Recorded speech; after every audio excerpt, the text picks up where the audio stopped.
রোজার মাসে এই তিনটি স্বপ্ন দেখলে বুঝবেন আপনি জান্নাতি, আল্লাহ আপনাকে ভালোবাসে এবং আপনার ইবাদত আল্লাহর দরবারে কবুল হচ্ছে। এই তিনটি স্বপ্ন যে ব্যক্তি দেখবে তার জন্য একটি জান্নাতি সুসংবাদ রয়েছে। প্রিয় দর্শক, আপনি যদি রাসূলুল্লাহ সাল্লাল্লাহু আলাইহি ওয়াসাল্লামকে ভালোবাসেন অবশ্যই আলহামদুলিল্লাহ কমেন্ট করবেন। যারা রাসূলকে ভালোবাসেন না তারা কখনোই প্রকৃত মুসলিম হতে পারবেন না এবং তাদের জন্য জান্নাত হারাম হয়ে যাবে। ভিডিওটি শেয়ার করে অবশ্যই ছড়িয়ে দিবেন, হয়তো আপনার কোনো ভাই বোনের সাথে মিলে যেতে পারে। আল্লাহ যাকে ভালোবাসেন তার জন্য জান্নাত অবধারিত হয়ে যাবে, তার কপাল খুলে যাবে। স্বপ্ন তিন ধরনের, একটি হলো আল্লাহর পক্ষ থেকে, 2 নম্বর স্বপ্ন হলো শয়তানের পক্ষ থেকে এবং 3 নম্বর স্বপ্ন হলো আপনি দিনের বেলা যা করবেন তার একটি অংশ রাতে স্বপ্নে আসে। সব থেকে উত্তম স্বপ্ন হলো যে স্বপ্ন আল্লাহর পক্ষ থেকে আসে। অবশ্যই মিলিয়ে নিবেন এই তিনটি স্বপ্নের একটিও আপনি দেখেছেন কিনা। রাসূলুল্লাহ সাল্লাল্লাহু আলাইহি ওয়াসাল্লাম বলেছেন, তোমরা স্বপ্নকে উড়িয়ে দিও না, স্বপ্নের মাধ্যমেও আল্লাহ তাআলা ভালো মন্দ হিকমত রেখেছে। বিশেষ করে যে ব্যক্তি রমজান মাসে এই তিনটি স্বপ্ন দেখবে বুঝে নিতে হবে আল্লাহ তাআলা নিজে সেই ব্যক্তিকে ভালোবাসেন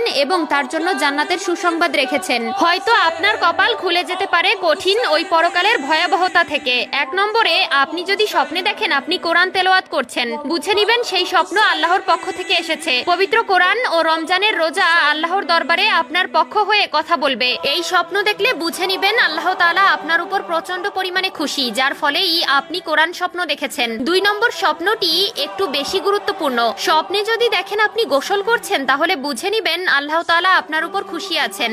এই স্বপ্ন যে ব্যক্তি দেখবে বুঝে নিতে হবে তার শরীরে যত পাপ আছে, অন্যায় আছে, ধীরে ধীরে তা মুছে যাচ্ছে। আল্লাহ তাআলা তাকে ভালো আমলের জন্য কবুল করে নিয়েছে। প্রিয় দর্শক, অবশ্যই স্বপ্নকে অবহেলা করবেন না এবং যার তার কাছে স্বপ্নের ব্যাখ্যা জানতে চাইবেন না। মনে রাখবেন, স্বপ্নের ব্যাখ্যাকার আপনাকে যেভাবে স্বপ্নের ব্যাখ্যা দিবে আল্লাহ তাআলা আপনাকে সেভাবেই প্রতিদান দিবে। তাই অবশ্যই স্বপ্ন সবার কাছে বলা যাবে না। আল্লাহ তাআলা আপনার উপর খুশি আছে তাই আপনাকে এই স্বপ্ন দেখিয়েছেন, কিন্তু আপনি যদি আল্লাহর ইবাদত থেকে সরে যান আল্লাহ আপনার উপর নারাজ হয়ে যাবে। অবশ্যই আল্লাহর ইবাদত বন্দেগী করবেন এবং নিজের ঈমানকে ঠিক রাখার চেষ্টা করবেন। 3 নম্বরে, আপনি যদি স্বপ্ন দেখেন আপনি জায়নামাজে বসে আল্লাহর কাছে দোয়া করছেন এবং কান্না করতেছেন, বুঝে নিবেন আল্লাহ তাআলা আপনাকে ভালোবাসেন এবং আল্লাহ আপনাকে কবুল করার অপেক্ষায় রয়েছেন। অবশ্যই ভালো স্বপ্ন মানুষের জন্য ভালো কিছু বয়ে আনে। আল্লাহ তাআলা আমাদের সবাইকে সঠিক বুঝ দান করুক, আমিন।